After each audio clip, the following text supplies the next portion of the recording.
Great place. It's a great place to live. Lots of things to do. People will tell you no, but that's not true. There's a tons of things to do. Um, so let's get going here. Our with this past week, you've gone through a lot of things and a lot of different things in regards to starting your and creating that foundation for your business. Um, does anybody have any questions about what you've gone through so far, or maybe confusion that I might be able to answer? Wow, we're pretty good instructors then. Anybody? Okay. All right. I've got So, a, yeah, go I'm ahead. sorry, I've got a quick question. Sure. Um, when we are going through and setting up like our social media platform for our business, are there resources online that will kind of help us guide through doing it properly so that we, you know, maintain proper wording and have the right things on our page? Yeah, if you're talking about command, there is what is called a marketing profile. We actually have two profiles with command. Our first profile is really kind of facing out to our fellow agents out in the KW world. And then you have your marketing profile. And your marketing profile is really is part of your public profile, your website, your app. So all that information that you have in that public profile or marketing profile, you want to make sure that there's a bio section. New York State, as you know, advertising rules and regulations in New York State can be pretty stringent. You have to make sure that you obviously you have your name. You have to have the name that's on your license, not your nickname. And also, you need to put in um, licensed real estate salesperson or real estate salesperson. New York State does look at also Facebook. They're also going to look at your LinkedIn. So you need to make sure that those are correctly annotated. And honestly, your market center folks are going to be able to help you there. It's in, I just heard this morning that um, New York State is going to have what they call secret shoppers for the fair housing and looking for people to trip up on the fair housing regulations, which was recently the disclosure was launched in the fall.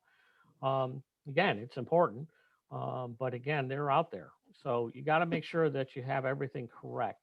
Um, I'm not sure if that answered your question, but that's really important that you do that, though. Thank you. You're welcome. Okay, so no more questions. We're going to start the slide presentation. So,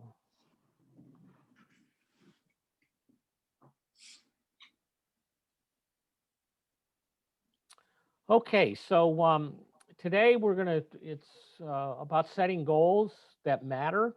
And this program, actually, there's going to be some hands-on.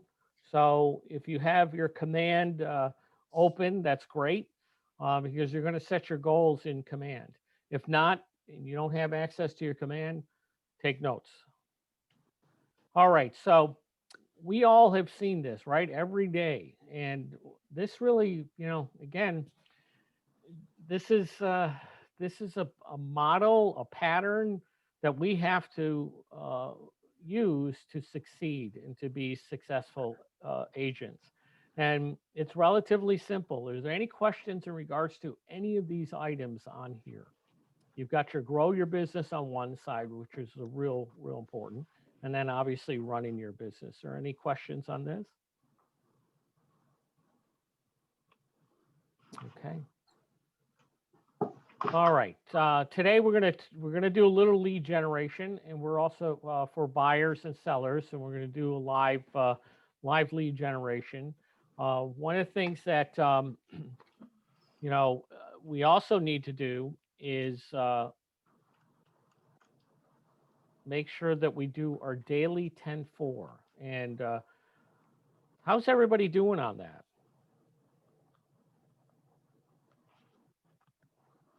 It's pretty simple, right? You need to add 10 contacts a day to command. You need to have 10 conversations. Now, conversations can be in the form of obviously picking up the phone, talking to someone, or talking to mask to mask, or doing a text message or a direct messaging through, say, Facebook or something like that. So that's really the conversations and what that all means. Then the handwritten notes. Hopefully you've gone to Walmart or Target or wherever to get thank you cards. Really important. It's a lost art. It really is. Sending notes, handwritten notes. So when you're done talking to that person, having that conversation, you really want to reach out to them and thank them. And if you've got your business card, so put 5 or 6 in there, and then mail it out. And they'll have those cards. They might even call you because of like, thank you so much for the card. So that's really important. All right. Then we also have to preview 10 homes per week. Um, Anybody really kind of had some struggles with that at all? It is COVID time, so there are definitely restrictions. So, one of the things that we used to do in the Syracuse area, we had broker opens, and I would imagine in your locations they had the same. Right now we only have one broker open. We used to have a 3-day, 3 different days of broker opens, and right now we only have one, which is virtual. You can uh, go to a house and preview a home. You got to get basically approval from the listing agent. As you know, homes are, you know, we're getting multiple offers, and homes are going quick. And so sometimes you look at it in the morning, it's available. In the afternoon, it's not. Other way to do it is go into your MLS and set up a search, say for a particular area, that maybe your neighborhood or another neighborhood, to get information. Basically, it's kind of like what we call a hot sheet, where we'll come to you with information on homes that have just come on the market, homes that have come under contract, or homes that have sold. And the last item, and some association have what is called a market stats. And market stats is a great tool because it allows you to actually go in and look at the statistical information on your particular area, be Central New York or Southern New York or wherever it might be. So, and you can take a look and see, you know, where we are in the market and if there's any shifts in the market. And again, that's important for you because people are always going to ask you, how's the market? They're always going to ask you that. So you got to know, right? So that's important. So if there's any questions in regards to that, please reach out to me or reach out to your folks, your productivity coach or your team leader in regards to how to set those types of searches up. All right. So part of our job is also to learn and practice scripts. Why do you think that's important? Unmute yourself, please. It'll build confidence. Exactly. Anybody else? Sound like we know what we're talking about? Yep, that's true. Yeah. All right. Well, here's this really it's kind of it allows you to lead generate and really, like you mentioned, know what you're talking about. It also helps you uncover motivations of your buyers and sellers. Again, if you're practicing those scripts and you're practicing the kind of working with also hand in hand with, say, a buyer interview or consultation or a seller consultation sheet, it really identifies their motivation. Also identifies objections. Sometimes people are object to certain things, and you need to know how to handle those objections. A lot of time when they're objecting to something, they're really asking a question. So that's really important. Also, to close the deal. It's we listen. We all get in the habit. We don't want to push people, but it is it's important to ask for the business. It's important to ask, "Are you ready to go and sign up with me today?" So again, very important to learn those scripts, internalize them, and personalize them. All right, and then also speak in terms of the customers that the customer understands, and again, you're going to be dealing with different people. You've got folks that are like say engineer types. They're hard to crack sometimes. They're very quiet. Usually, you got to kind of pull information out of them. They love data, so you got to bring that information.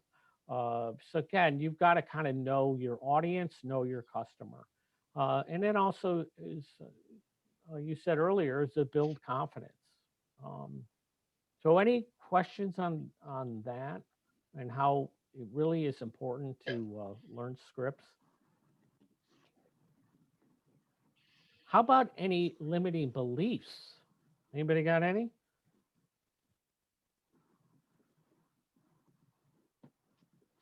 Scripts are not worth it. Oh, they're a waste of time. I'm not doing it. Those are limiting beliefs. Let me tell you, I thought that, right? Then I started to learn the scripts. I was I was had a listing consultation and talked about a guy with objections to everything. Man, thank God I had read those scripts. I also read the objection handlers because stuff was coming out of my mouth that I was like, where did that come from? And I countered everything this guy had, and it was great. And then, of course, fortunately, he signed with me. So those are things. That's a big reason why we need to practice our scripts and to really internalize them. Again, you don't want to sound like a robot or all those many of telemarketing calls that we tend to get. Where people are you can tell they're reading off a script. Okay. All right. So what what we're going to do is I'm going to change it up a little here, and we're going to go into some groups, and this is where I want you to. I'm not sure who is the person that's at the upstate. I I don't know your name. All I see is upstate.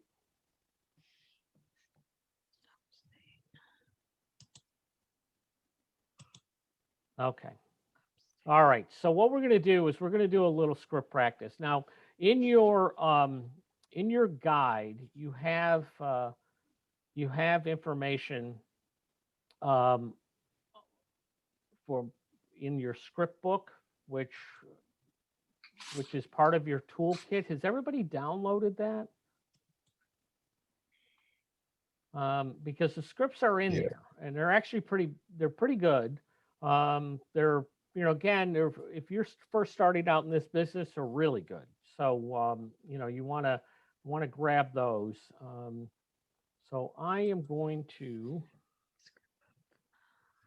just bear with me a moment.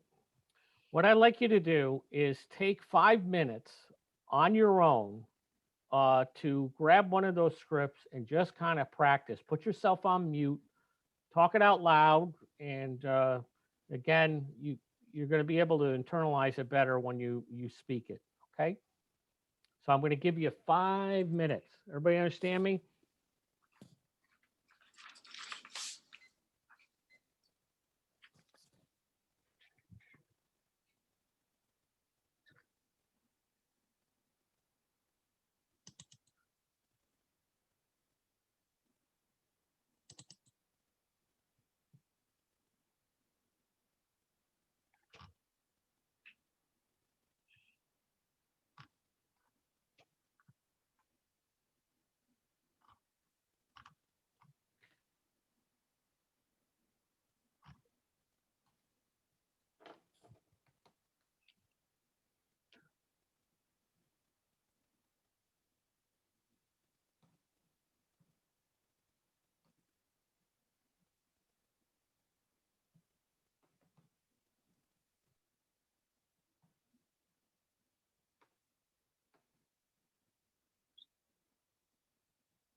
Okay, so let's wrap it up. Um, what I'd like to do is we're going to continue with the same scripts that you have. We're going to break you up into a breakout rooms, and you're going to practice with your partner. You know, again, one obviously does it and then listens and counteracts. You want to counteract, and then the next is also going to take turns. So we're going to do that for about 15 minutes. Okay, so if you can, Tina, if you can get us all squared away in breakout rooms, I appreciate it.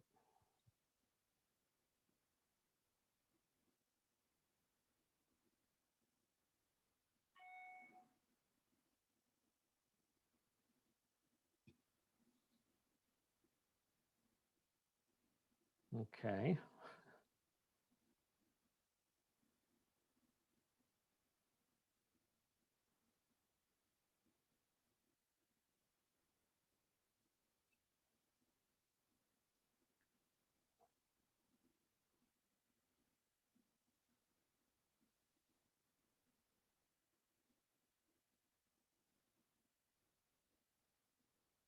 Tina,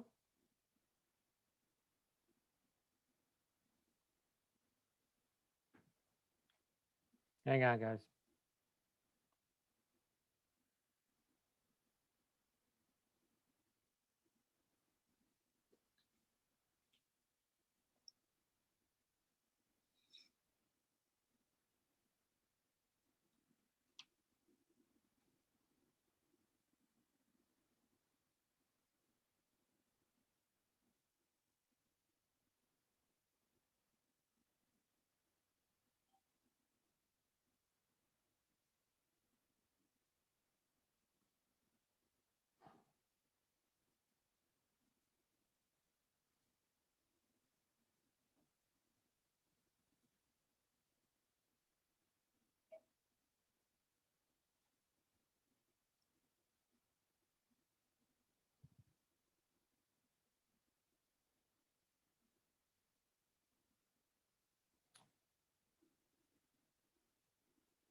Okay.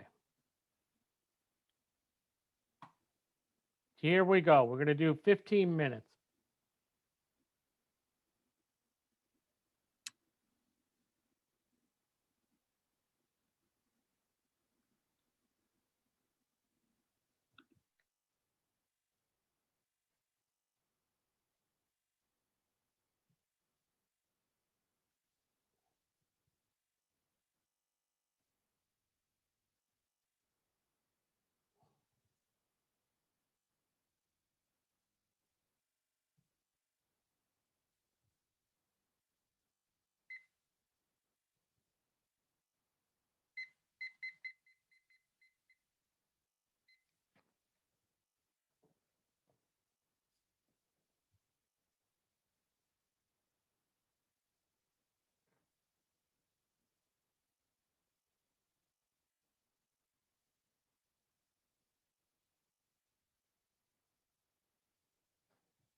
Everybody should be coming back shortly.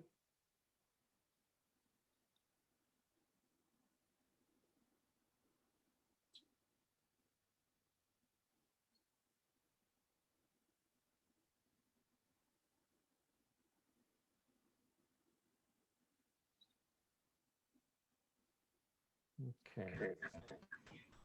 Think everybody is back. All right. Any ahas, as Keller Williams likes to say?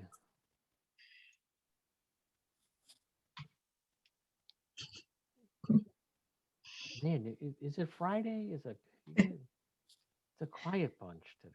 I have a question about the KW app, actually. Yes, someone is talking. All right. Yes, please. The coffee's kicking in. Yeah, So everybody get cup of coffee, please. Yeah. if we send somebody a link to the app, are they Mhm. automatically sort of connected to us? So the activity that they have, that they do on the app, are we aware of it? Does it? Well, they Understand. actually have to kind of activate it, and Okay. it's supposed to, when you send it from your using your URL, your link, that's branded to you. So um, they then have to kind of activate it. Now, yes, they can send you a message. And this is example I had actually this week. I had a client of mine. She wanted a house popped up on the MLS, and she sent me the house and said, I want to take a look at it. So I was able to I was able to respond to her and say, yep, let's do it. Here's the problem. Right now, we don't have kind of like that kind of text activity. We actually have to go into command, or if you have Kelly, you're going to see like a little red button, and that means that someone has sent you information. So, and I'll show you in command where you'll notice there's a bell, and if it's got a red button, then there's some activity in there. That it can be problematic because I will tell you that I miss things.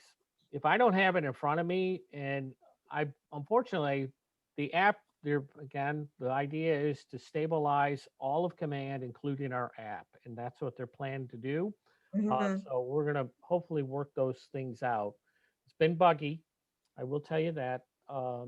There's also a need for on the app to show the taxes on the property. Mhm. Um, and it doesn't right now. And Keller Williams is aware of that. Now, if you think about it, there's 300 and I don't know 80 MLSs, and they're pulling data from that. So each one is unique. So it's going to take some time for those taxes to pop up. So is the goal for the KW app to sort of compete with Zillow? Is that?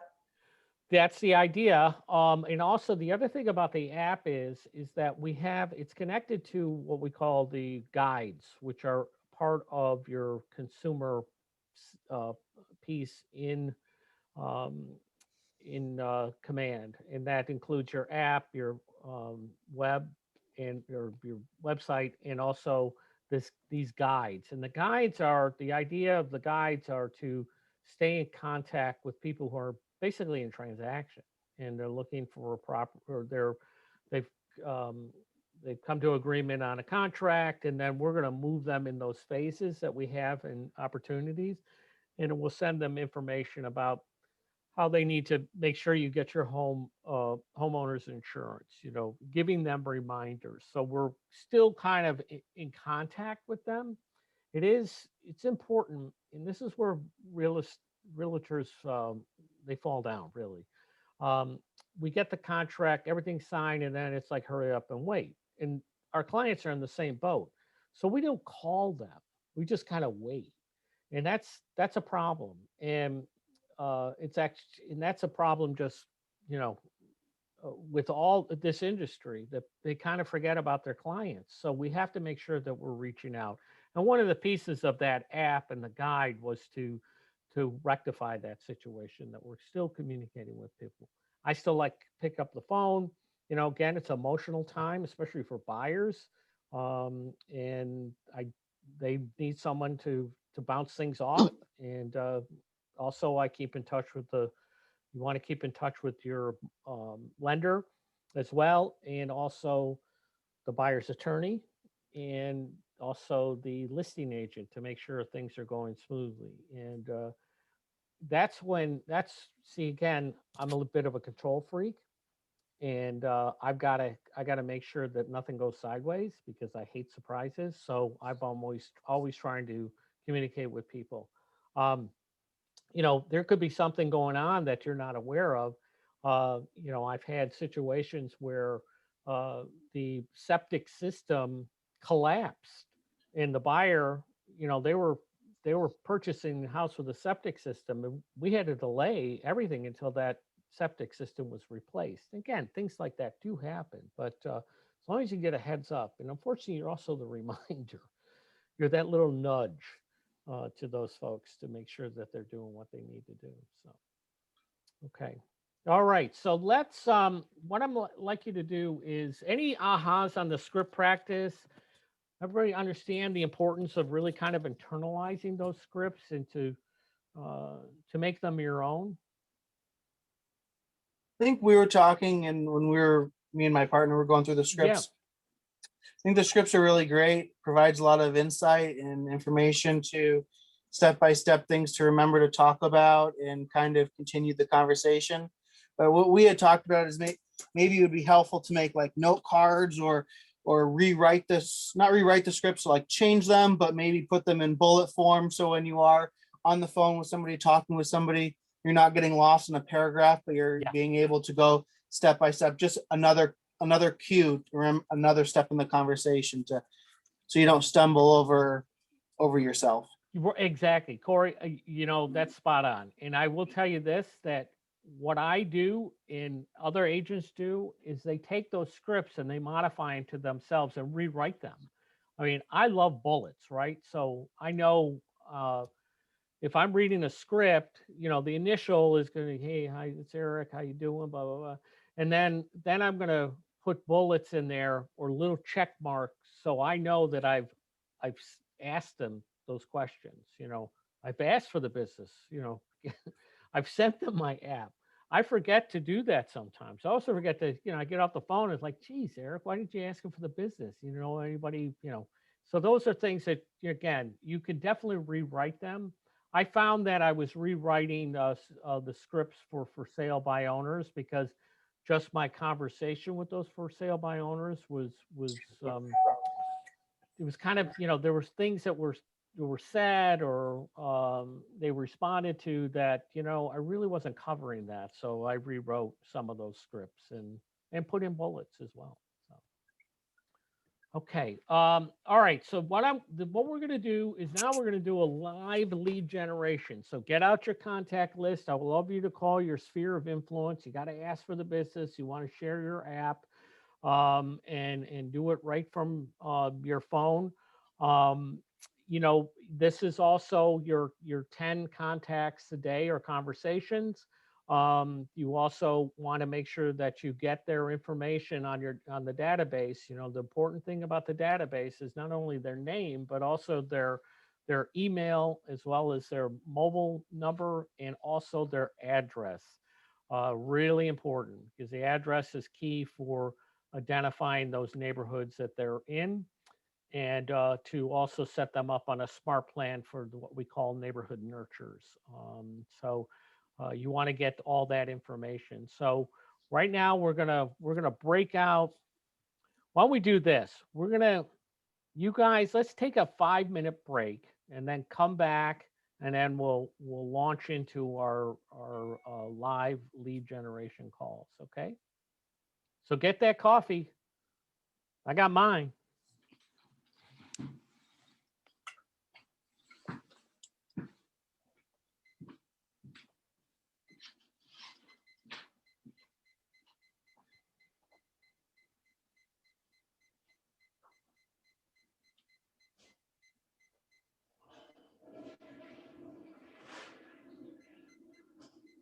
Oh, mute yourself, by the way.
Okay.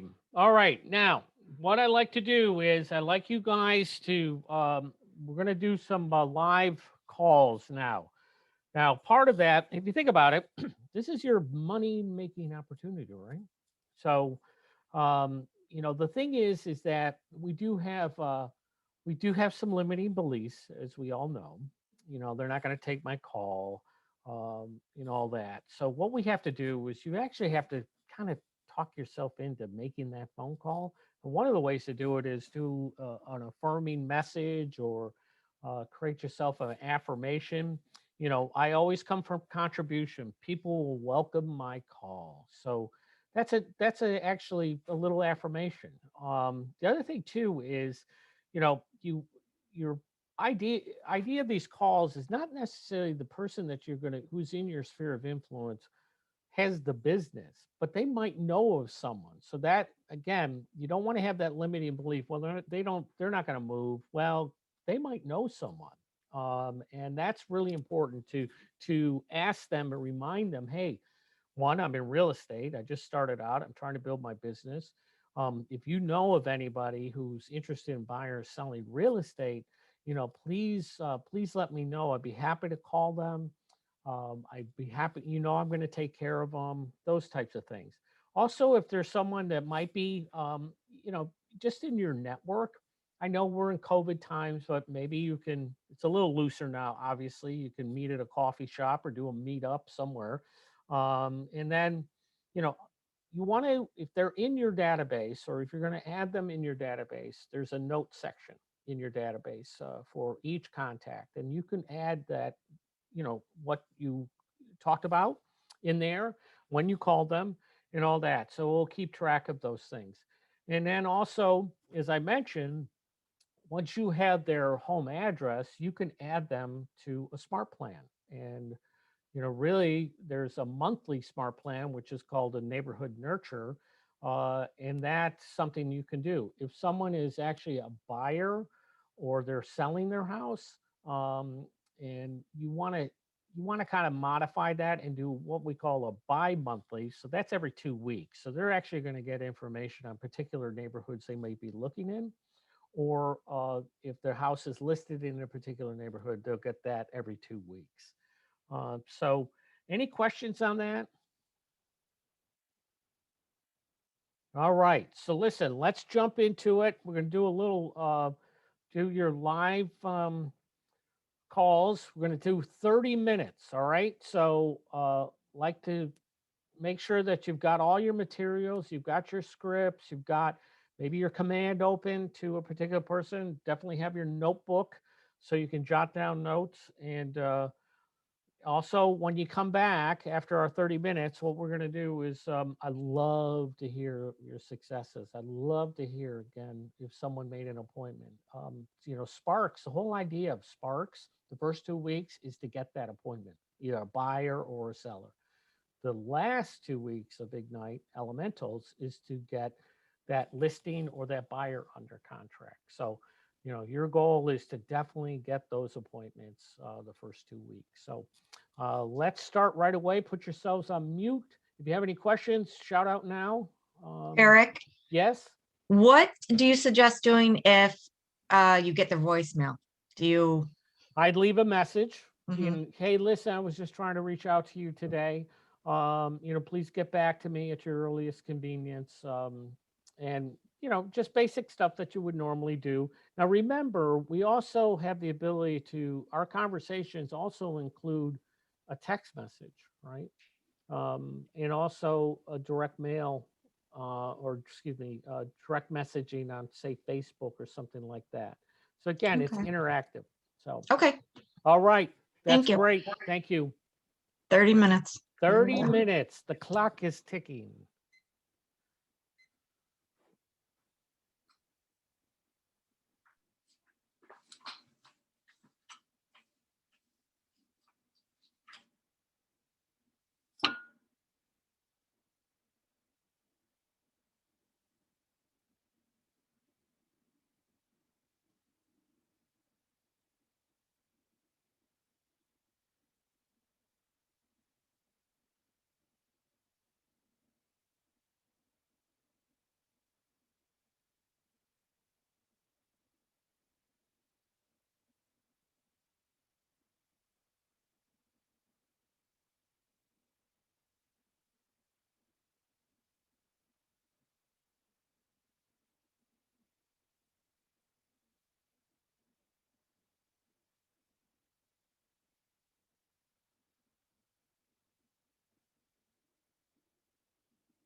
não, just come say hi. Yeah, yeah, I'm in the Zoom.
Okay, we've got about 1 minute to wrap up our conversations.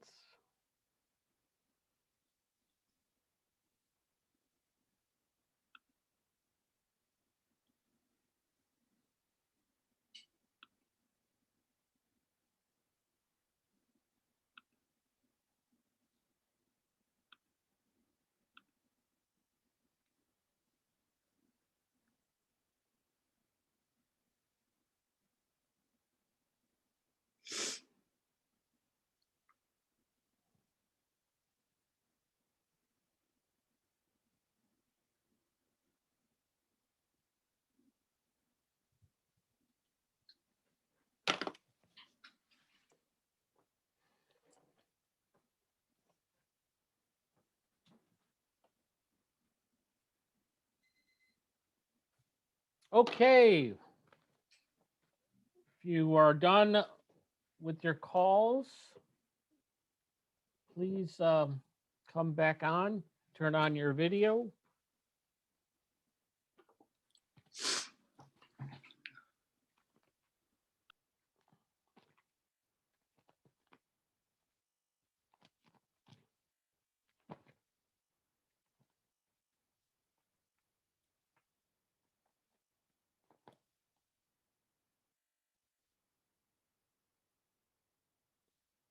I would love to hear from anyone who I'm going to give a shout out to if you got appointment set. Anybody?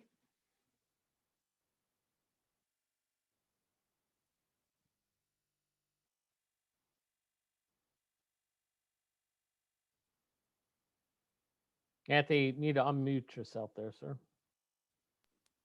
Can you hear me now? Yep, gotcha. I have an appointment Tuesday at 11 o'clock. All right. That's Yeah. fantastic. Anybody Yeah. else? In our market center, we used to have a bell, like a ship bell. So if anybody, like during this program, because we used to do it in the market center, anybody got an appointment, they go and ring that ship bell. Everybody knew you got an appointment. So congratulations. Anybody else? All right. Okay. So is there anything you would, kind of do differently as you were going through this? Is there anything that you, felt that, okay, if I practice my scripts more, maybe I'd have a more clearer conversation, anything like that?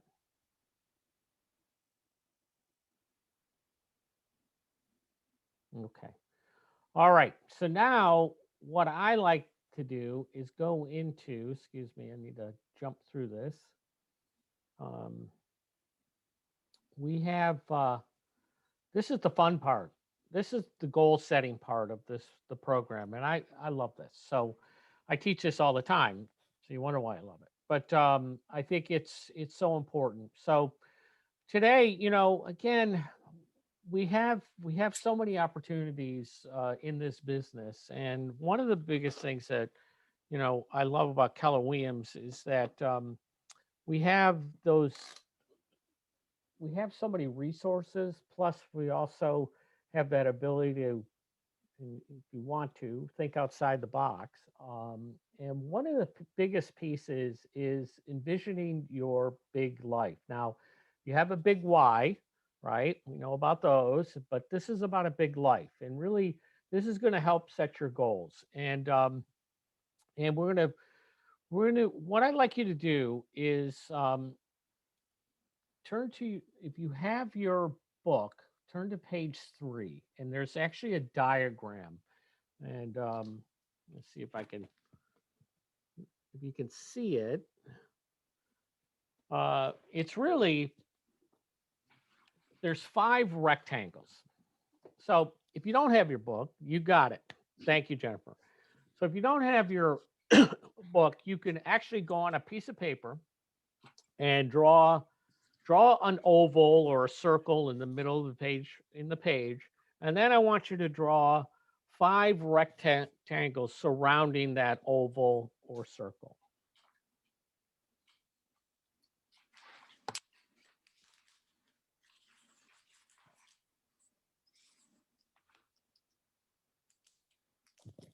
All right. So what we're going to do is once you have that, we're going to talk a little bit about developing these what we call the big life, right?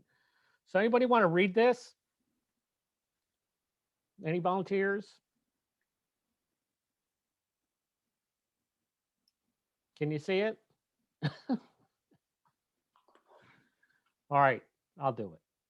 Who we are and where we want to go determine what we do and what we accomplish. Now, this is a quote from The One Thing. Now, um, if you haven't heard of The One Thing, this actually is, again, a great book, easy reading, not very thick. All right, The One Thing. And this is actually a book that was Gary Keller and Jay Papasan wrote. And we're going to talk a little bit about that. And there's some fundamental things in The One Thing. Um, one of the things that they talk about is multitasking and how it's a myth. They also talk about time blocking. So if you're struggling with how to time block or what time blocking is, dive right into that book. But one of the things they do talk about is they talk about creating and setting those goals, those important goals. Um, again, if you think about this quote, the opposite is also true. What you do and what you accomplish determines who you are and where you go.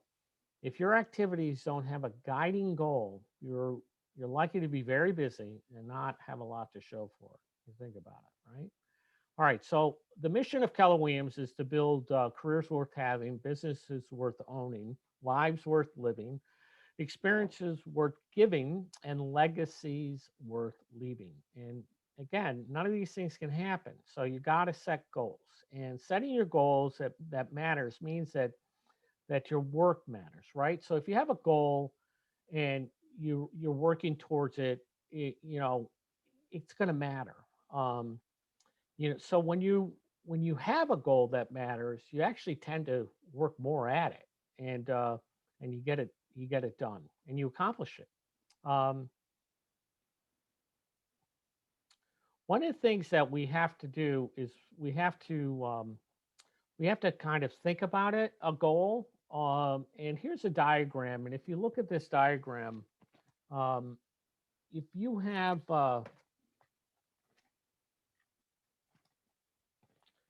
if you look at the x-axis, that's the horizontal, that's your time and effort. And then you look at the y, which is the horizontal, vertical, that's your thinking time. So again, you know, it's one of the things that we have to do is think, right? We have to take time out of our busy schedule and just think about things and think about what our goals are going to be. So it's really important to think big too, right? Because if we kind of think small, we're going to have small outcomes. So with this diagram, you know, you have to not only think big, but you also have to make the time and effort. And as you see here, it's on page 88 of The One Thing. So, you know, we, we don't want to limit ourselves. We don't want to think small. So we want to think big. And unfortunately, many new agents limit themselves right away. Um, maybe they don't call their sphere, or just hope the business is going to land in their lap. Maybe they aren't systematic about lead generation. Sometimes they refuse to learn the scripts that would make their job easier. Um, so unfortunately, what happens is those agents are the ones that they don't stay in the business long because they treat it as a job, and they burn out. And they burn out because they're not seeing the return.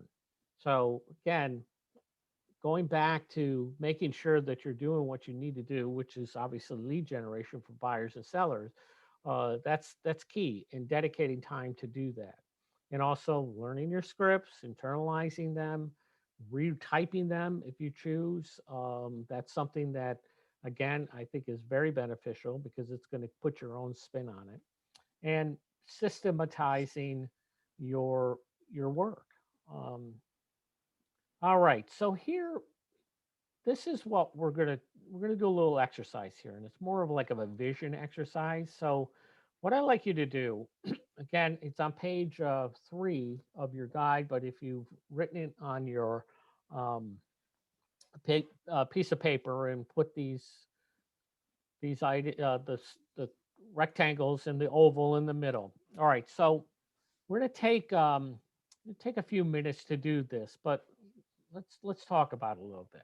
Um, so we it's important that we set meaningful goals, right? And we also have what we call SMART goals, and that's a whole other course. But SMART goals really are goals that are measurable. There's they're specific, they're measurable.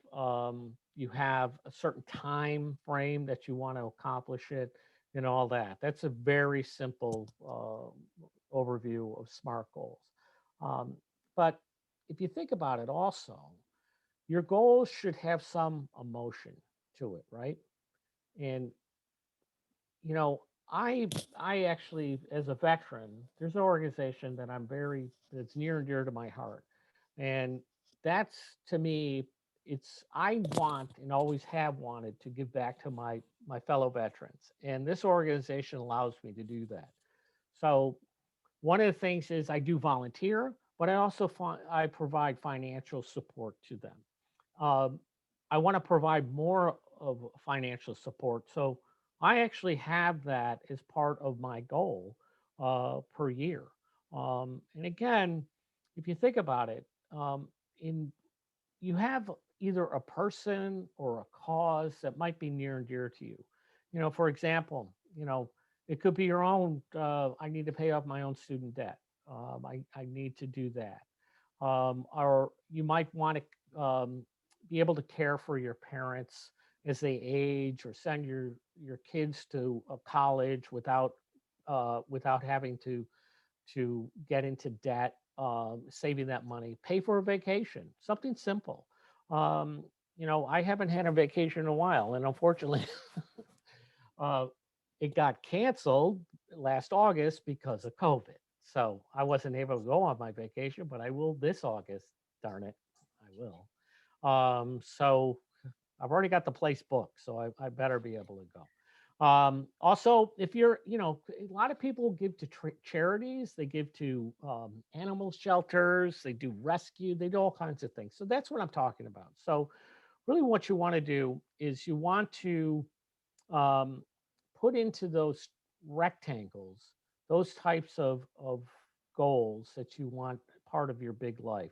And you want to put a dollar figure in there. Now, it might be a dollar figure that's pretty large, uh, but you know that you might not be able to do it this year, but eventually you're going to be able to do it. So just put that dollar figure in there, no matter how big it is.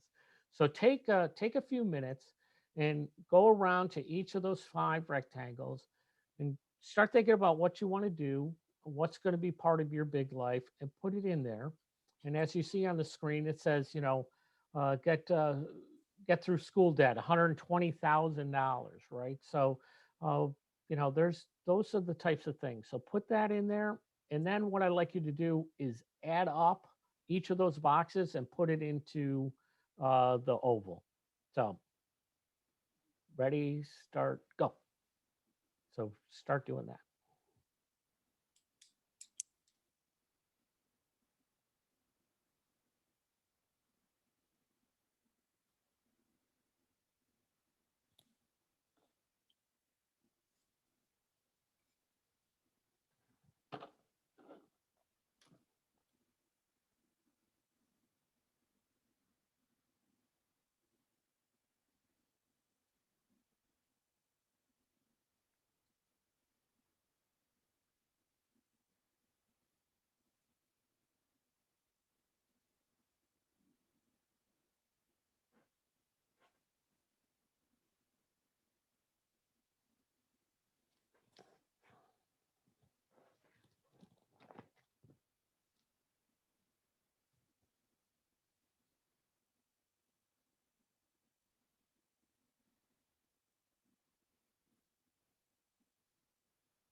Okay, once you start wrapping that up,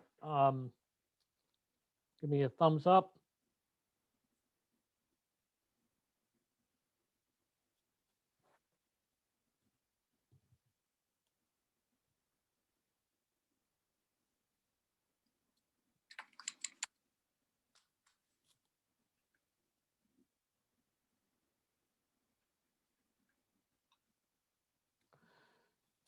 All right. So once you have in the center that number, yeah, it's large. And again, sometimes things take time, and it's going to take time to get to that number. So uh what but that's your goal. If you think about it, that's your financial goal. Now, it doesn't mean that you have to have, you know, 100 closings this year. Again, you're gonna chip away at it, right? So again, we're gonna remember that number. Remember those different rectangles, which are part of your big life, because we're gonna continue on and start setting some goals. So now that we have a vision and a goal. Now we're going to start changing this into how are we going to do this in real estate? How are we going to do this in our business? All right. So where here's the thing, where does our money go? A lot of people don't understand how we get and earn a living, and in particular our clients and also attorneys. They don't understand either. They think we get the big check, right? Well, that's not true. So let's think of this, and this is something that where does our money go, right? We've got the other agent, we've got the market center, we've got our business expenses, and then we have our take home pay. And it says, don't forget the taxes. So true. All right. So if you have, if you're a seller or selling listing agent, and you sell the property, and that buyer agent brought that person uh, to your seller's property, you're going to actually split that commission. So if it's a 6% commission or whatever, it's going to be 3 and 3, right? The seller, you get the 3%, and then the buyer's agent or selling agent gets the other 3%. Then if you think about it, we have also our market center expenses. So those are going to be, the company dollar, your franchise royalty, and some other fees, right?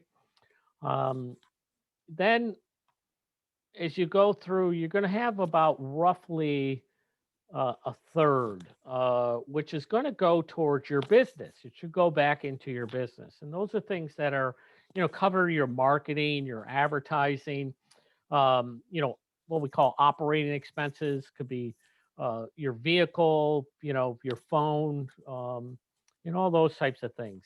So again, you have to kind of plan for those expenses for sure.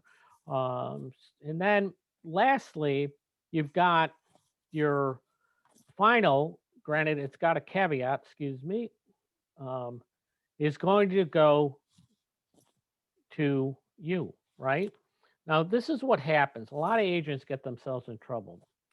They get that check, and they end up spending it all, right? Well, you have to pay taxes at the end of the year.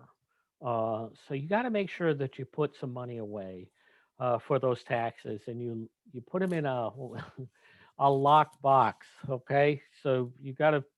Sometimes, I mean, this is what I do.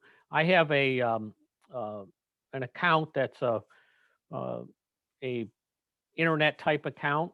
It's a bank, and I send money.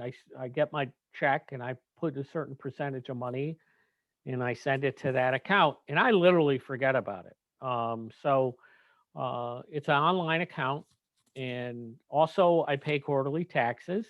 So that's something that you can do, and you pay it directly to the IRS, and that's a great way to also make sure that you're paying your taxes, right?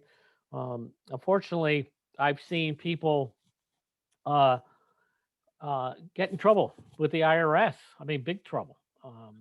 They're in debt. They're paying all kinds of fees to the IRS, and it really, really ruins their business, ruins their health. So you always want to make sure you're putting money away. Again, you're a business owner. Eric, I have a question. Sure. Are you a corporation do you DBA yourself or how do you? Actually, I did just recently. I probably should have done a while ago. I am a S corp. Yeah, you don't and- have to pay the self-employment tax. Exactly. So I was able to, again, it's a process to become a corporation. So it's not like what is it called, the legal Zoom, or you can, you need to have a tax a specialist as well as like a CPA. Yeah. You also need to get a lawyer who specializes in corporations.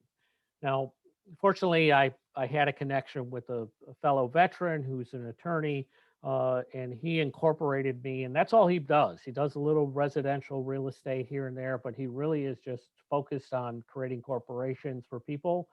And so I created an S corp, and now I have my payroll, literally my salary, deducted, and also along with any of my different types of taxes that we have, both as federal and state. So For those that might not know that, you probably don't want to worry about that until you start grossing enough money. exactly. Um, I set up for two reasons. One, I have two businesses. I have my real estate business and also have my coaching business. So Right. those are two things that I felt, okay, it's time. I need to do that. No, I never did it at the beginning. I know other people who have who actually are use as an LLC. They're an LLC, and that's fine too. Again, I do not know the differences, or I'm not an expert in the differences. What I tell you could be completely wrong. So make sure that you talk to a CPA. Make sure that you get an attorney who specializes in corporations, especially in New York State. Now, it's going to cost you a little money up front, but it's really important to kind of research it, have someone there to help you. And, again, it's a process, right?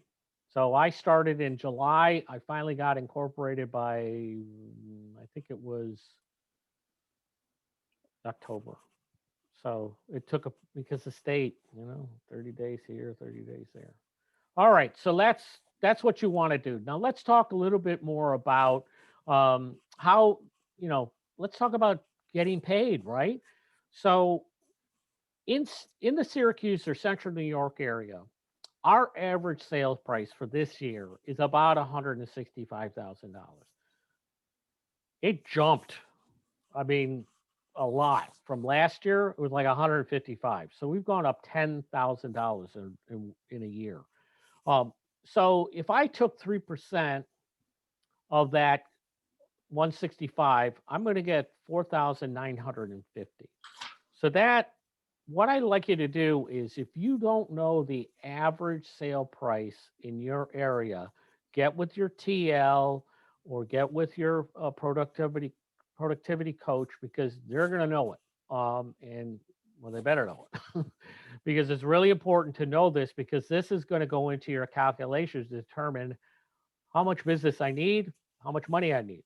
So this is an example of the Syracuse area. Now let's move on, and here is how the breakdown of our company dollar works, and also our franchise royalty fee works.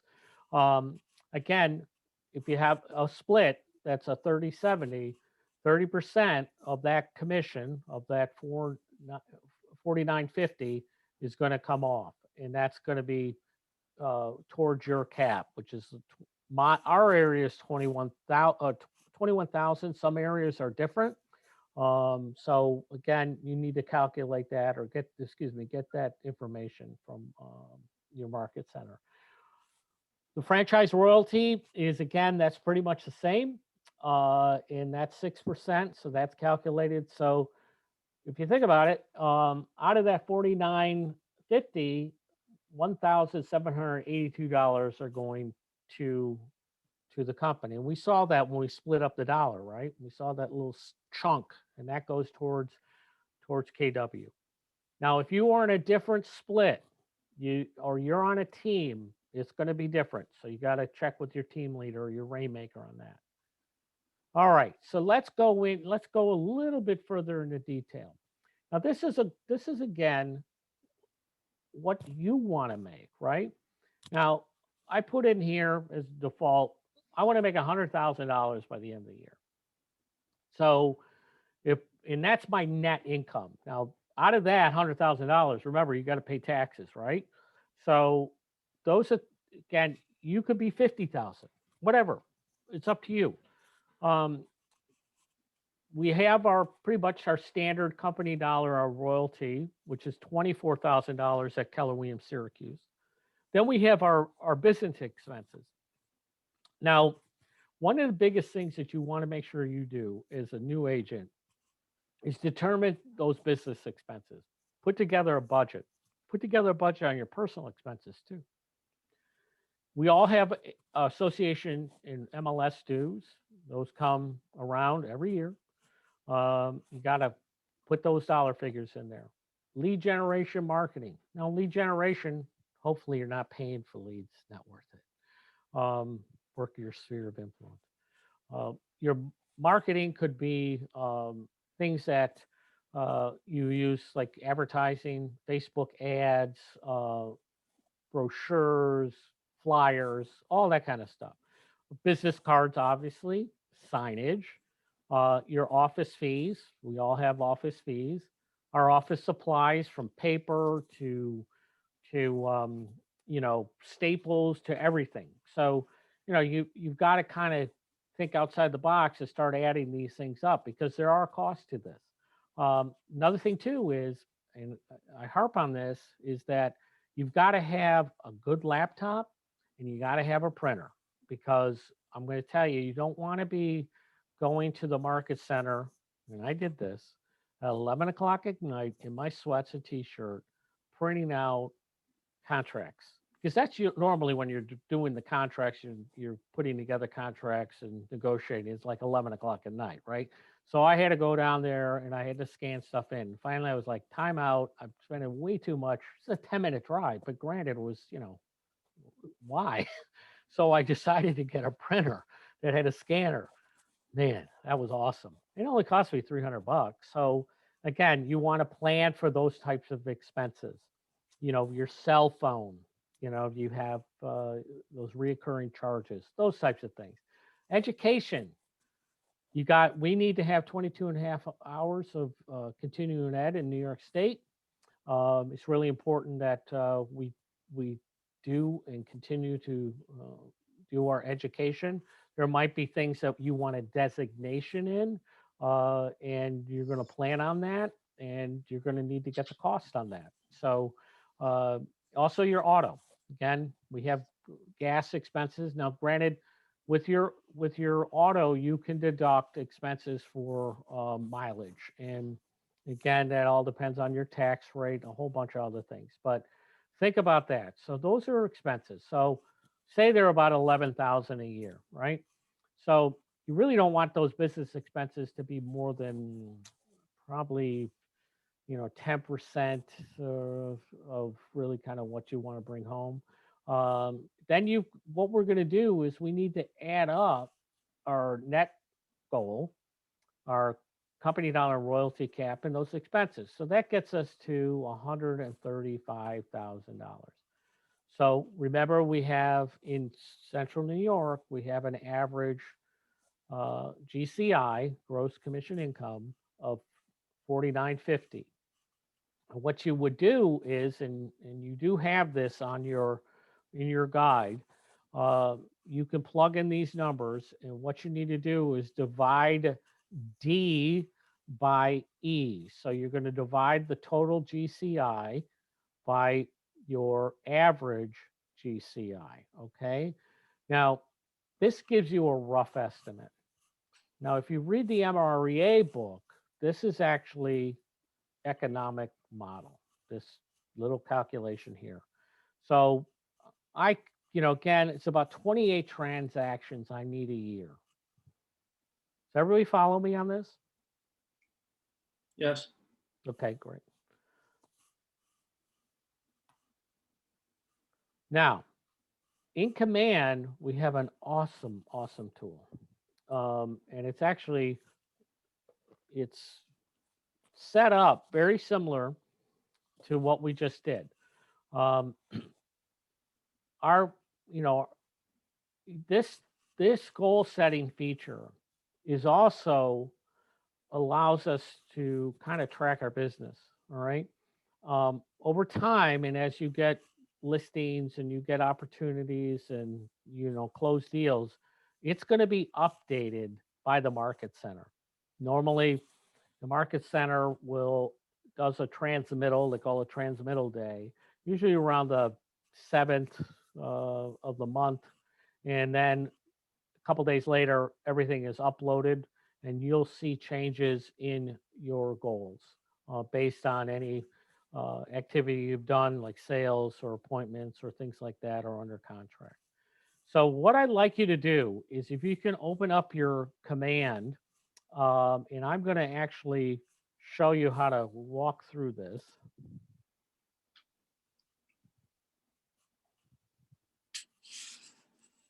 Now remember, going to Command is you have your different ways to get there, but this is what you should see.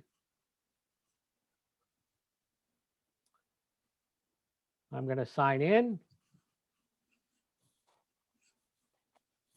Oh, remember that little thing we talked about when you get information, say, from your app? See this bell up here? Everybody see this page? Can you see my Command page? Okay.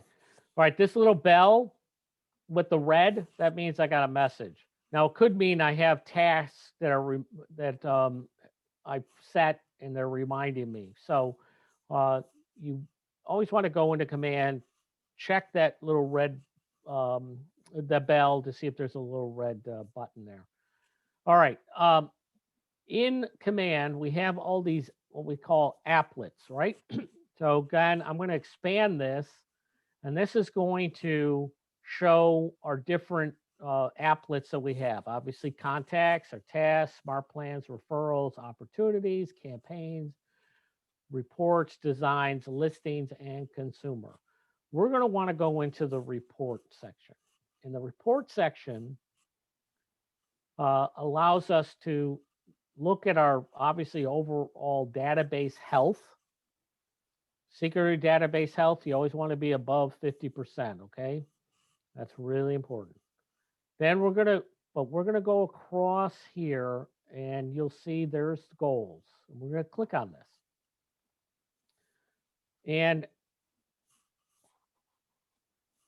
if you look at this, these are some goals that are set, but I'm going to kind of walk through and reset them. So we have a drop down here, which is, your 2001 goals or 2022 goals.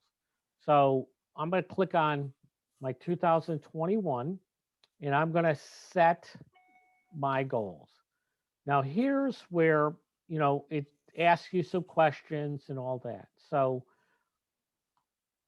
really just click on here to get started.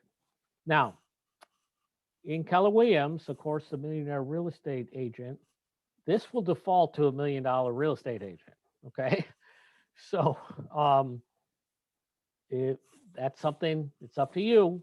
But again, I'm going to set my goal as we did from similar to what we did on paper. I'm going to put $100,000. And that's going to change things. Now we have expenses, and just like what we said, here's examples of if you hover over any of these little eyes, this gives you a description. Okay. So I've got here, I'm going to have, and I put that on paper, I got $11,000. Now my cost of sales is going to be the market center, you know, our cap as well as our royalty. So that's $24,000 in KW. Now, it will default to listings and buyers 50-50. Again, you can adjust this. If you want to make sure that you're, you know, leading with listings, then you can make a percentage adjustment. Since you're starting out, I would say leave it at 50-50. It's not going to really matter much. It just, again, it's just easier to leave it at 50-50. Leases are an option. In my area, leases are not something that we do frequently. It's just not, the environment is not there. The business isn't there. So listings, so my average, as we know, in central New York, the average commission is actually $49.50, not $5,000.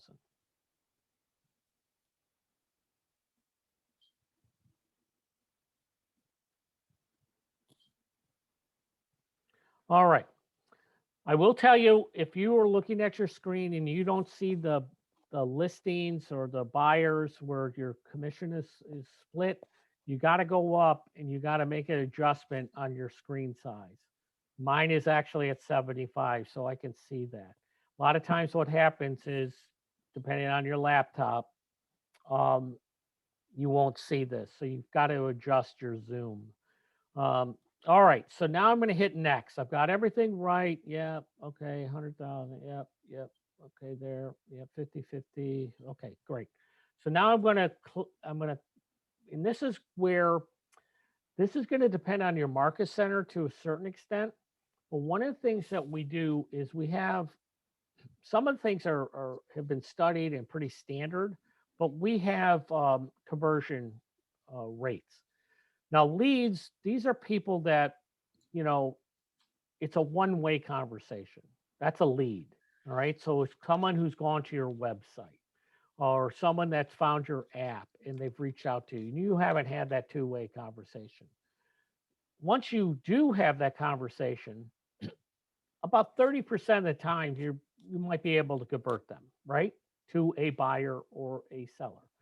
So 30% is the number you want to plug in there. You probably want to write these down because it's going to, this is kind of, this is what I use as a rule of thumb for our Syracuse market. Now, contacts to appointment. So contacts are everybody in your database. I have over 400 and something contacts in my database. Not every one of them is going to have business, right? So on average, probably every year, about 20% would. So I'm going to put in 20%. So contracts to appointment. And contracts appointment, meaning we're going to set an appointment, and then appointments to set to appointments kept. Normally, 90% of the time, if it's a listing, it's usually going to be 100%. A buyer, you'll get blown off by a buyer. And again, I'm going to keep it at about 90%. Now, in the MREA book, one of the things that they do have is they do have these percentages for appointments to agreements and agreements to under contract. The MREA 2, they made an adjustment to agreements under contract and they went up. So it's 75% for appointments kept to agreements, meaning they've signed either a buyer agreement or a listing agreement. And then agreements to under contract or pending, again, that means you've got an agreement, now you have an offer, it's been accepted, and it's 75% on average. Some things, as we know, sometimes things go sideways, like I was, and that's something that we all deal with. Under contract or pending to close, about 80% of the time, I would say. One thing that's good in New York State, and again, I I beat them up, but our attorneys, because they actually keep things together. If they run into a snag with a title, they're going to work on it and try and work it out. So again, 80%. So you want to write these conversion rates down. So you've got leads to contracts, 30%, contracts to appointments set 20, appointments set to appointments kept 90, appointments kept to agreements 75, agreements to under contract or pending 75, and then under contract or pending to close 80% of the time. Now I'm going to hit save and close or continue. Now it's going to go, all right, so this is what it looks like. This is kind of, here's my annual profit goal. There are my cost of sales. Here's my operating expenses. And then you see the different ratios over next door, 50-50. So it's kind of a recap. Now what's next? Well, it gives you a bunch of choices. Here's where we want to view them, right? We want to click on view my goals. Now this, hopefully, will play nice and we'll update. Awesome. All right. One thing that there is another model that we have with Keller Williams called the lead generation model. The lead generation model determines how many leads we need to get to a certain income. Again, everything's intertwined with these models. So if I was to strictly focus on leads, right, I would need over 1,122 to get to that goal of netting 100,000 at the end of the year. If I was to focus just on my contact sphere of influence, I need to have 336 contacts. Now, as you see, it says 100% because I have 425 contacts. So technically, statistically, you should have that amount to make that 100,000 net. Now, if you have 250 or you have 150 or you have 50, what you want to do is make sure that you are working towards increasing that amount of contacts, because that's going to be your bread and butter. Really is. Your first year in this business, 70% of your business is going to come from your sphere of influence. So that's why it's so important to make sure you're reaching out to them regularly. All right. So here we go. Now let's look at this. We've got appointments set. I need 68, okay, for the year. Appointments kept. I need to have 60. So there's that drop off. There's that percentage drop off. Agreements. We got from 68 to appointments set to 60, now to 46 from 60. Again, drop off. Then under contract, we have, 75% are gonna go to pending or close, and that gives us 34. So we need, based on the average price and an average commission amount, we need to have 28 closed transactions to get to that $100,000 to net. Everybody got understand how this goal setting feature works? Again, if you're in a productivity coaching program, your coach is going to walk you through these and set up this with you. You can always go back and make adjustments to these as well. You can increase it. I'd love to see that, or you can decrease it.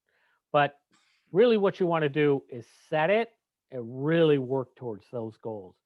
The key to this, to getting to that 100,000 or whatever goal you have, is setting those appointments. If you don't have appointments, you're not going to have closings. So you need to set those appointments. Okay, so this is kind of the overview of this page. And it gives you more activities breakdown, year to date. And these are some of mine that I've already have set up. I've got half of my folks on smart plans, Trilio is the SMS or text feature that is connected to Command, which is great and very inexpensive. So I suggest you do that. Also, you want to make sure that your Facebook account, business account, is also set up, as well as your, if you use Twitter and Instagram. That was just added about a month ago, Instagram. Hopefully soon, we're also going to get LinkedIn. All right, so we've set our goals. Now, anybody want to go in there and do theirs? Set them up, take about 5 minutes, 10 minutes? Or shall we continue?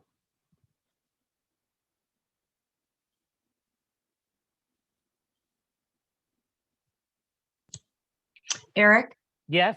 I actually did this with my mentor, but the goal conversion rates, Yes.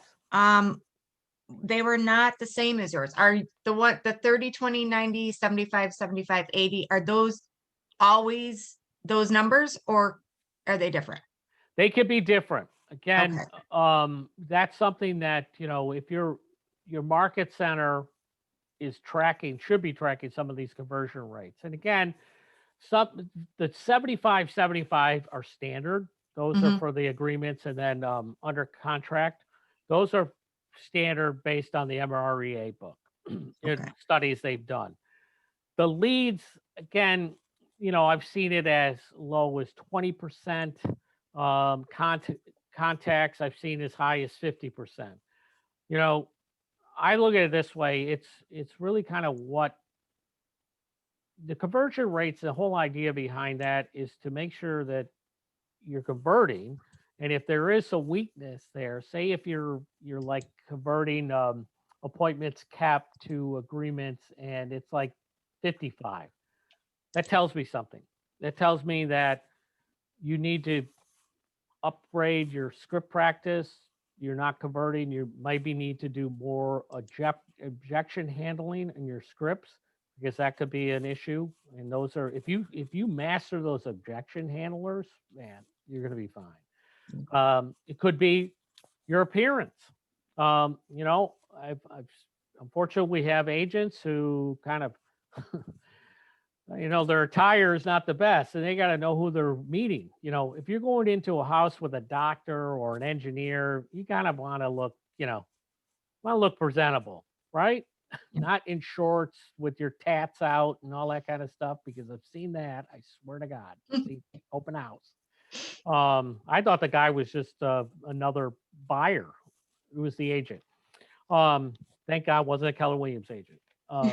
So again, you want to make sure that you're doing those things, you're prepared, so again, those are really to monitor yourself. And if you're not getting those conversions, then you got to look in and see what you can do to make it better. What did they give you, by the way? I have low numbers. I have 5, and then the rest is all 75. So I don't know if that was an error. Usually that's the default is 5. Yeah, for so I me. think it may have not saved. Yeah, so you want to, if you try these numbers out, because I've been using them for about a year.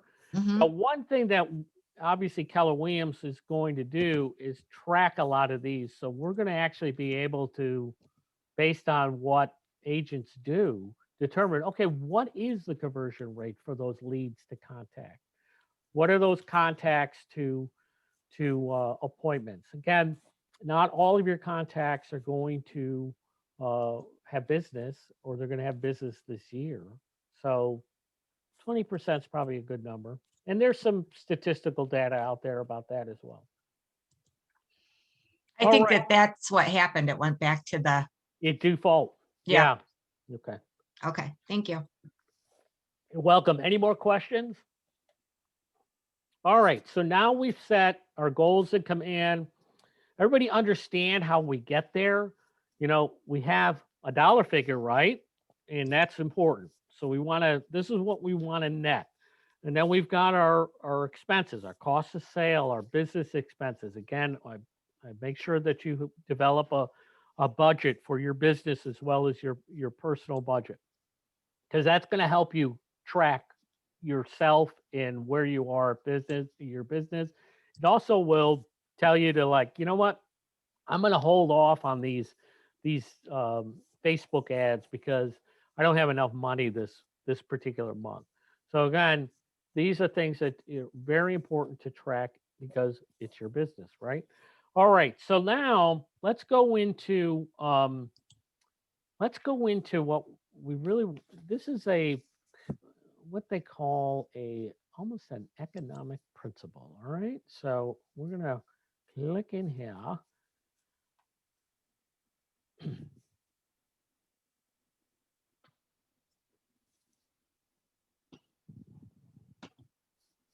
All right. So our next thing, and this is again, if I forgot I had put this slide in here. So if you want to take a screenshot of this or take your camera on your phone and take a shot of this you can do. Go for it.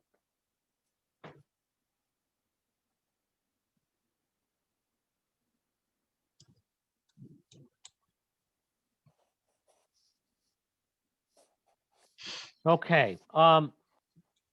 Now we're going to talk about do the right activities. Again, we need to do activities that are going to get us to our goal and our financial goal, as well as our big life goal. So what we're going to talk about is really kind of what they call the 80-20 rule. And the way the 80-20 rule was actually back in the 40s, a quality control manager, Dr. Joseph Duran, documented a life-changing universal principle that he called the vital few and the trivial many. The idea was that the relatively small percentage of our efforts lead to a vast majority of our results. He had attributed some of his findings to the statistical work of the Italian economist, uh, Bill, I'm sorry, is Vilfredo Pareto. I always get tongue tied on that. You wonder why. He had, in that, Pareto actually observed, and this goes way back, I mean, many years ago when this principle came about. He observed 20% of the wealth in his country was owned by 80% of the wealth of his country was owned by 20% of the population. Sounds kind of familiar. All right. And as the fate would have it, that it was a broadly embraced principle came to be known not as Duran's law, but Pareto's principle. And these days we call it the 80-20 principle.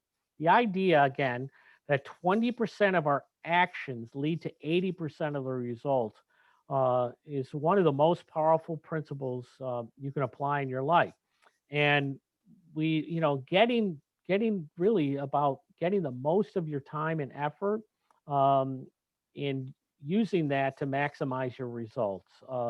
Again, requires focus, but this is the principle. We've run out of time. I have this really cool video that I really like, but here's what I want you to envision. Take a mayonnaise jar, one of the big ones like the restaurants have, right? Take a bunch of golf balls, and you're going to have a cup of sand and you're also going to have little rocks and all that kind of stuff. And you're going to have some water. So we're going to put, say if we just put the sand and the little rocks and kind of added some water, do you think we could get those golf balls, which are big rocks, into there? Do you think it would be difficult to get everything in there, all those big rocks, and when we put in the sand and the little rocks first? Yeah, you're gonna be jam it down, right? You're gonna try and get it in there. Well, what the idea is, we have to focus on our big rocks, right? So we got to focus on those golf balls. So we're gonna put those in first.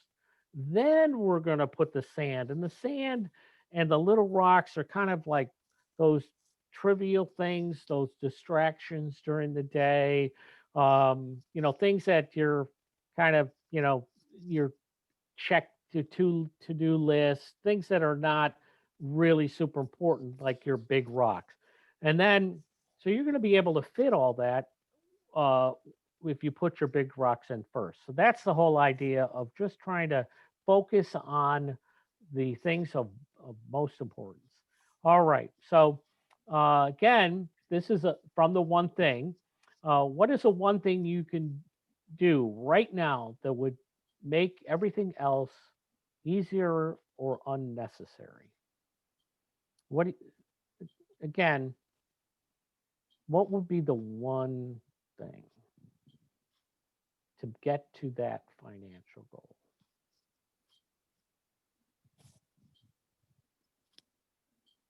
It's at 20% of activity. It's going to give you 80%.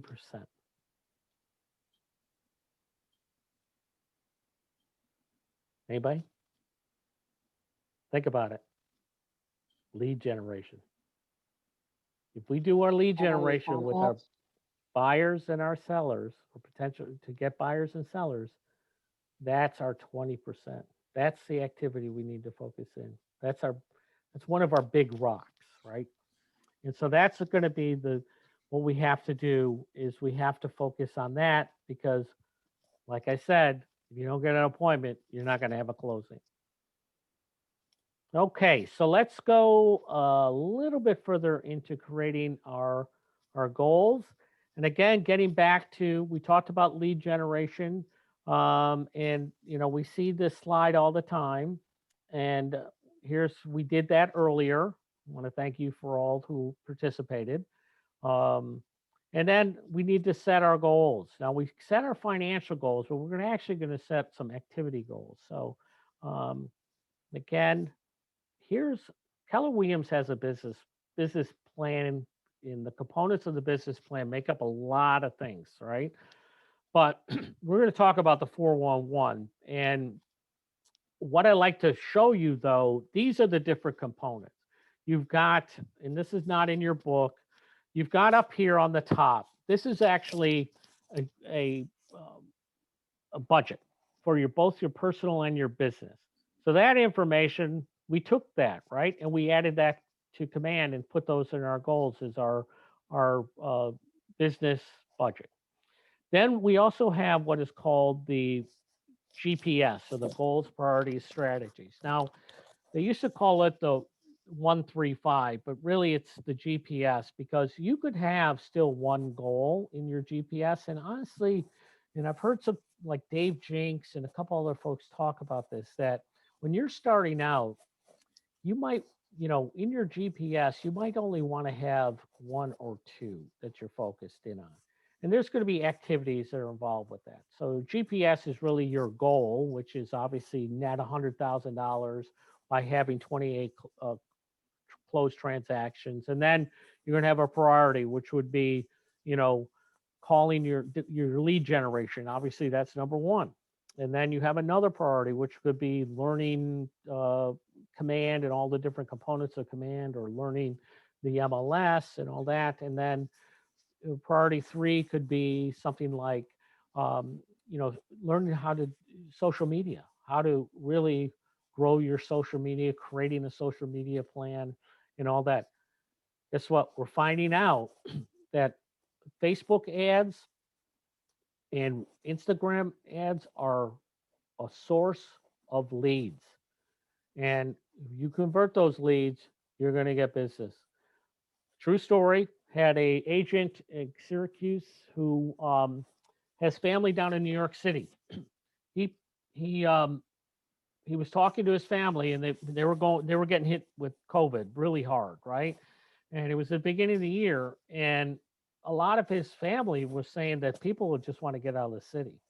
They want to move upstate. Now, upstate could be Westchester County, but they wanted to move upstate, right? So what he did was he put together a simple ad and had like the falls and we had this, I think he had like Chittenango Falls, he had the fall look, all that kind of stuff. So he created this ad, and I think he spent $25, right?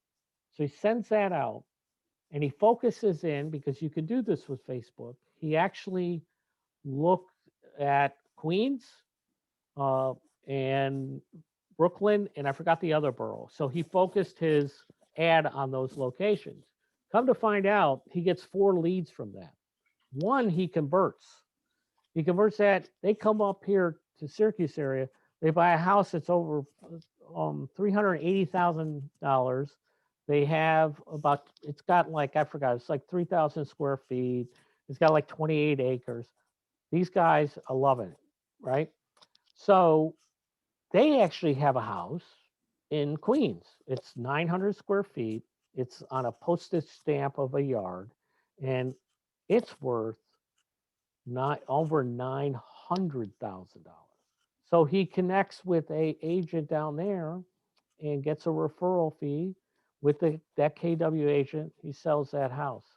So he did pretty darn good for a $25 expense. So again, social media is really, really important to our business, especially more than ever. The next, if you look over to the right, this is called a growth plan. And your growth plan, you can get all this from your mentor, your your PC, your TL, and you can go on KW Connect and look for your growth plan. The growth plan is really looking at both your professional and personal development. So you want to have per month, you want to have, okay, I'm going to read the one thing, right? Or you're going to, I need to learn more about command, or I need to say personal wise, I want to learn something. Like me, fly fishing. Never been cold water fishing all my life, but never know how to fly fish and really want to learn. And that is actually on my goal for April. So that's in my annual growth plan. And then everything really kind of funnels both your GPS and your annual growth plan into your 411. And your 411, we're going to click on the next slide here. This is your 411.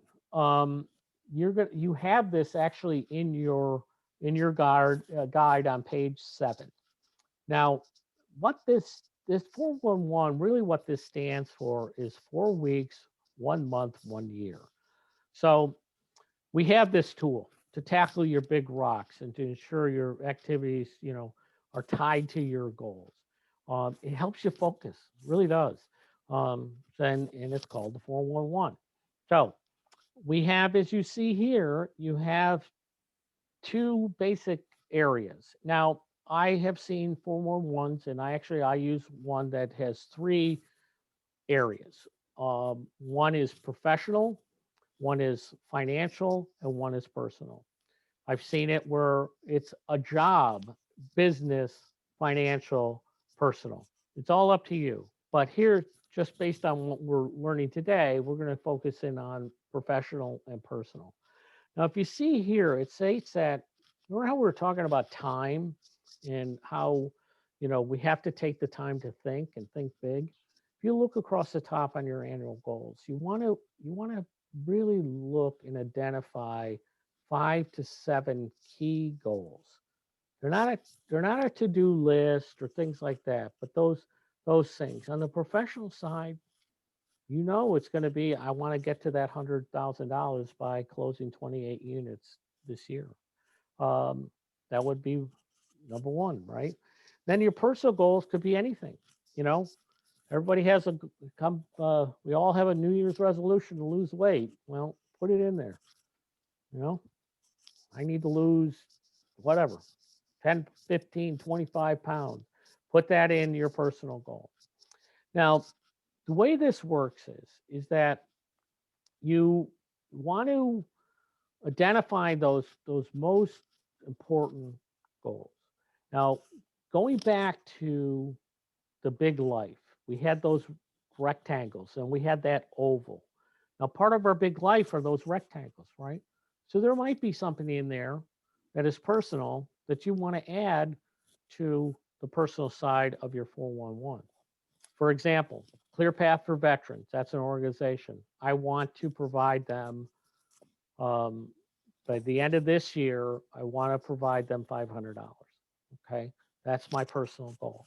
So again, you want to take those items and move them over here.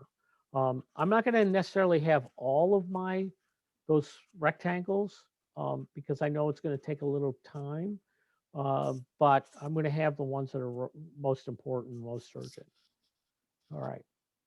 Everybody follow me on this? Okay. All right. So again, we want to kind of put these things together and put them on paper. You know, the way I look at this is that you've got those, 5 to 7 key goals. You need to take 2 to 3 days to think about. Really do. Because again, got to have focus thinking about what you want to achieve. Now, some are going to be quicker than others. But once you get into the mindset, okay, I need to really think about this and think big, that's where you're going to really develop some solid goals. The next one is really kind of your monthly goals. Now, your monthly goals, again, very similar, identify 5 to 7 key goals. And usually you need about a day, maybe 2 to think about those. But they're going to come from the monthly goals are really going to come from your annual goals and what you have to do. They might also be things that you've taken from your annual growth plan and you're going to put them in there. Like I mentioned, fly fishing, right? April. I'm going to put that on my April 411 is going to be, I actually know where I got to go to sign up to get lessons. So that's what I'm going to be putting. Learn fly fishing is part of my personal side. Then as you break it down further, as you break it down further, you're going to do a week. So, and I'm going to show you an example, but you're going to do a week and you're going to do probably 6 to 8 key goals for the week. It's not a checklist or a to-do list. These are the top 20%, what you got to focus in on. And this usually takes about an hour, maybe a little longer. I normally set up a time on a Sunday afternoon, and I will recap my week, and then I update my 411 for the following week. You do not fill out all 4 weeks. You do 1 week at a time because something you might not get to in, say, the first week, you need to move it to that second week. Okay. So, everybody follow me on the weekly and the monthly? Okay. All right. So here's an example of a 411. Net $100,000, right? I've got there by December 31st. I need to close 28 transactions. I need to schedule 68 appointments. I know that I need to add to my database, again, based on what we did in Command, 350 contacts. Then learn all the features of Command and develop a business plan. Now, that's my annual goal. I also have over here on the personal side a couple things, lose 25 pounds, reduce my debt by 5,000, run the first 5K. I'm not running. Okay. This is an example. I ran enough 8 years in the Army. I'm not running. All right. So the next thing is you look here. Now let's take this. Let's look at the appointments. We have 68 appointments we need by the end. That's a big number, right? That's a scary number. Well, let's break it down by the month. Well, guess what? If we divide 12 into that 68, I only need 6 appointments for the month, right? And let's take that even further. Let's jump down to our weekly. I need to have 2 appointments for that week. That's pretty reasonable. Again, I love how we chunk things down. We got the big goal and we're moving it towards a smaller, it's like a big rock and you're chipping away at it. And that's what you have to think of and not get overwhelmed. So again, here's some other things that I have here. I have schedule, 6 appointments for the month. join a networking group. That means new contacts. So that kind of coincides with adding more contacts to my database. Learn command, learn contacts and smart plans. I'm going to take a segment by segment of command, applet by applet, and then add 30 contacts to my database. Again, that gets back to adding to your database. Develop your business plan. I'm going to do it this month. I'm going to develop my GPS, my growth plan, and my 411 for the month. And then I'm going to create a social media plan. And again, here we go. 25 pounds. This month I need to lose. That's 5 pounds. Whew. Okay. And then you see here a create a budget. Again, getting back to those things that you need to do. And then finally, we've got the week. So we've got our week. And if you look at and imagine that we're going to start week 2. All right. So I put in here lead generation. That's that top 20%. I'm going to do it 3 hours a day. I didn't quite do it that many times last week. So I need to add, I kind of fell off. So I need to add another hour a day. So I've added 4 hours a day. Schedule 2 listing appointments. I only got 1, so I've got to add another one over here. So I'm going to have 3 listing appointments this week. You see how it works? So you're going from 1 week, then you go to the second week. Okay. All right. Now, what you want to do is take, look at your template that is actually in your toolkit that has the 411 and start putting this together. Again, preference that it's not a to-do list. This is the important stuff goes in here.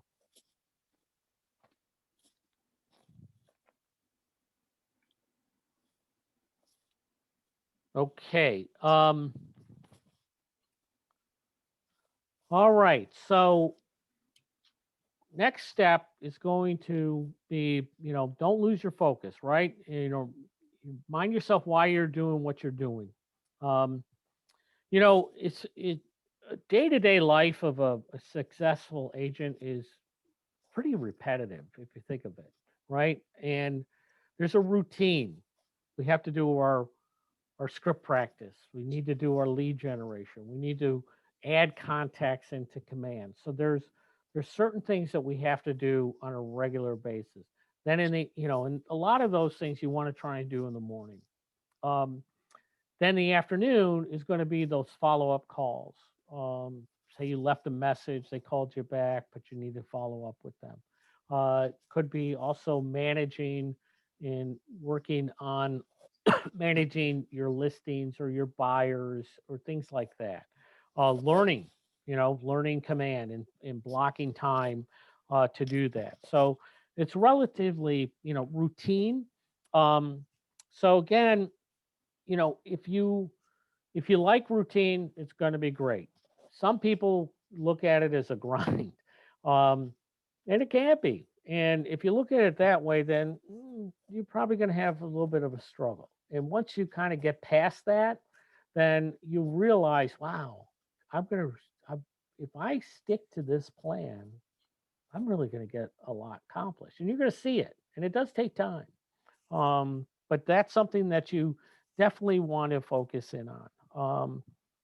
In your participant guide on page 8, there's actually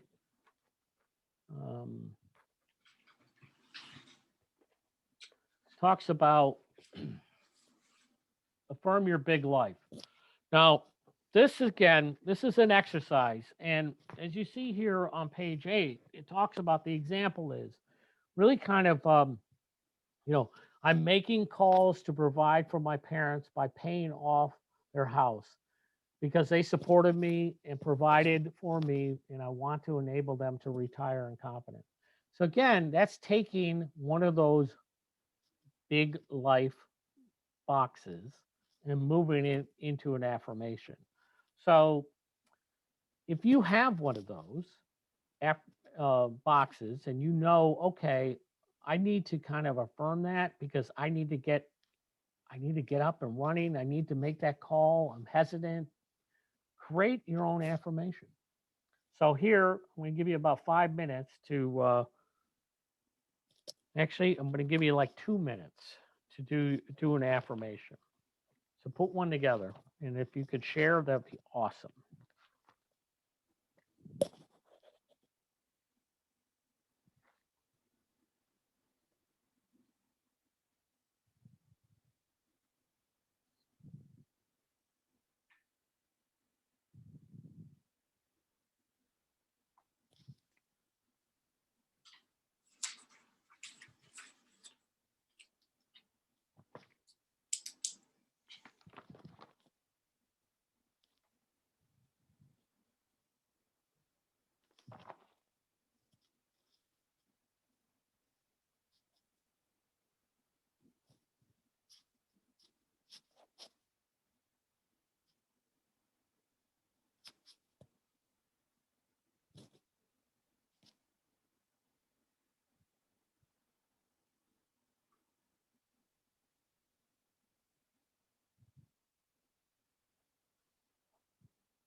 All right. Anybody want to share?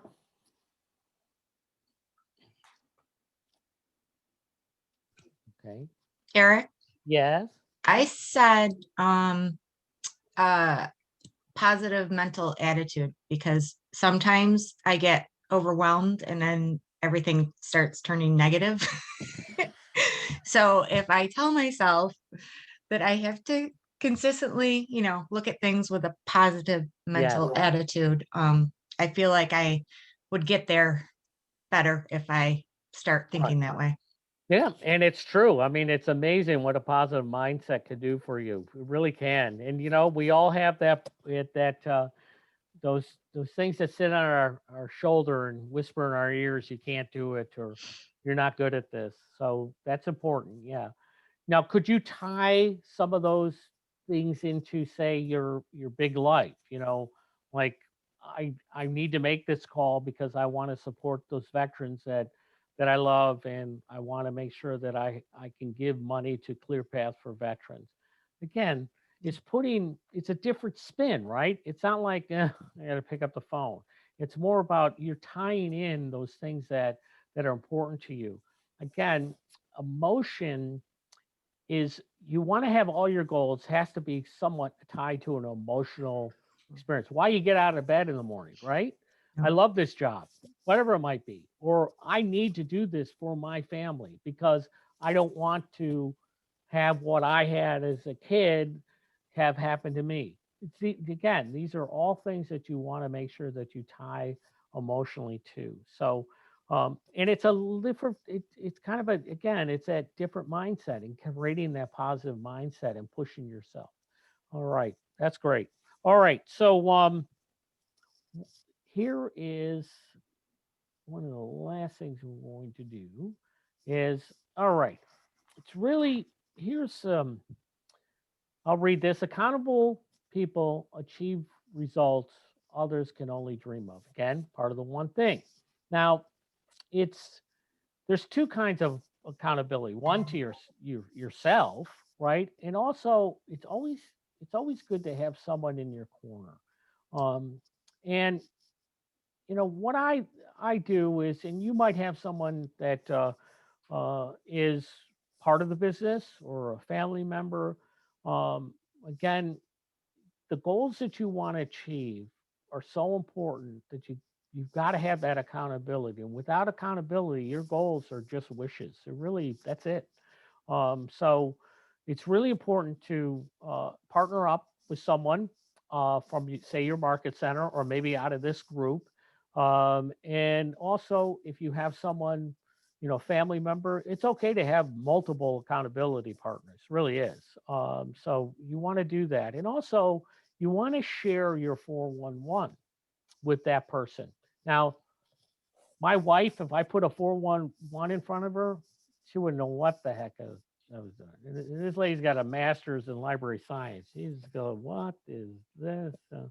Listen, I tried to work on it to get her to do a 411. Oh, God, no. Those are things that you pick and choose, you know. I didn't want to go there. So, all right. So here's another thing that you want to make sure you do. Put it in your calendar. All right. Keller Williams is a Google company. So we have everything that's Google. We have access to unlimited storage in our KW Google account. We have access to Google Calendar. We have access to Sheets.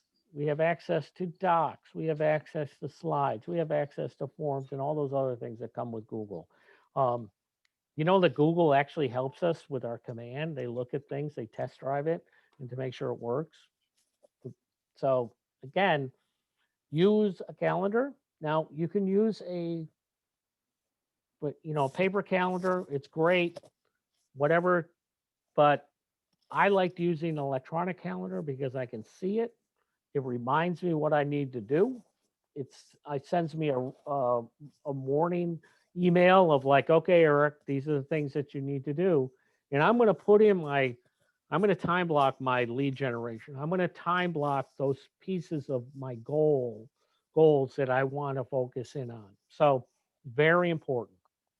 All right. So any ahas today? I want to thank you all for participating. I really do. It's really important. I guess my aha for today is just, kind of like same thing Jennifer said, just, the mindset, So true. that's really important, just not only in business, but life too. Oh my God, yeah, it is. It really is. One thing after, we're hopefully going to have Bold come around, and it'll probably be a Keller Williams wide event. Bold has a lot of these Bold laws, and if you want to really kind of look at some of those affirmations or trying to keep yourself positive, those are awesome. I mean, it's one of those things that you read it and it's like, wow, that's so simple, and it really kind of keeps you focused, keeps you positive. All right. Any other ahas? Commands? Any issues there or thoughts? It's a great program. It's evolving, so it's always going to be evolving because it's a platform. And yeah, we got hiccups, but you know what? They work through them. That's a good thing. All right. Well, want to thank you. Again, we've set our goals. Start thinking about them. Put them in paper. Put them on paper. Develop them. Make sure you do your command and you set those goals in command based on your average sale price, average commission price, and also put together your business budget. Really important. All right, guys. Well, thanks so much, and thanks for participating. And again, look at this. I love this last slide here. It's your success list, and go back and write down some things that you got from here, and look at adding them to your whole makeup of your business. All right. Well, you guys take care. Thank you. You're very welcome. Thank you, Eric. You're very welcome, and have a great day. It's sunny here in Syracuse. It's supposed to rain, but I ain't seen it yet. So. All right. Thanks. All right. You're very Thank welcome. you. Bye-bye. Bye. Bye.